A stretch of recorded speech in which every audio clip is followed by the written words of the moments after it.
Hello friends, good morning. আশা করছি তোমরা সকলেই ভালো আছো। আমি আবারও একটা নতুন ব্লগ নিয়ে চলে এসেছি। তো দেখো, সকালে বৃষ্টি হচ্ছে খুব। তো মেয়েটাকে নিয়ে আসলাম স্কুল থেকে, রেনকোট পরিয়ে এখনো রেখেছি। ও খেলতে চাইছে, বলছে মা আমি একটু ভিজবো। ও খেলা করছে, বলছে তাহলে একটু খেলা করুক। আমি বেলকনিতে এলাম। তো বেলকনি থেকে না খুব সুন্দর দেখা যাচ্ছে বৃষ্টি, মানে ওটা মাঠ ভর্তি জল হয়ে গেছে। তারপর ওইদিকে একটা পুকুর আছে, ওটাও মানে জলে একদম পুরো ভর্তি হয়ে গেছে, খুব সুন্দর লাগছে। তারপরে দেখো রুমের ভেতরে না একটা পাখি, মানে স্লাইডিংয়ের জানলাগুলো হয় না কাচের, বাইরে থেকে এত ঠুক ঠুক করে আওয়াজ দিচ্ছে। আমি ভাবলাম কী করছে। তো দেখলাম পাখি ঠোকর মারছে, মানে আয়নার মতো দেখছে নিজেকে আর কি। তারপর ওইখানে অনেক পাখিটাকে দেখে তারপর আমি চলে এলাম বেলকনিতে। এই যে কাপড়গুলো তুলে মানে বেলকনিতেই মিলে দেবো, বৃষ্টি হচ্ছে তো। তারপর যদি দুপুরের দিকে রোদ দেয় তাহলে বাইরে আর কি বার করে দেবো। তো এখানে তো তাড়াতাড়ি শুকাবে না, তারপর ভেজা ভেজা ওয়েদার একটু। তো এখন এখানে থাক, পরে দেখা যাবে যদি রোদ হয় তাহলে বের করে দেবো।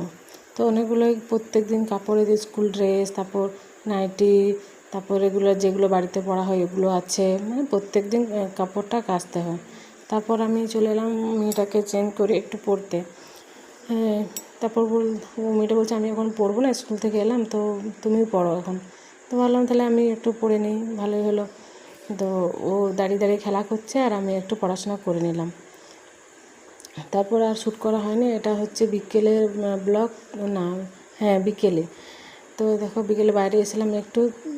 দেখো বাইরে একদম এখন বৃষ্টি থেমে গেছে। তো বাইরে এই যে বক পাখি কী সব মানে আসছে এই শামুক টামুক খেতে আর কি, পোকা টোকা বেরিয়েছে ওগুলো খেতে।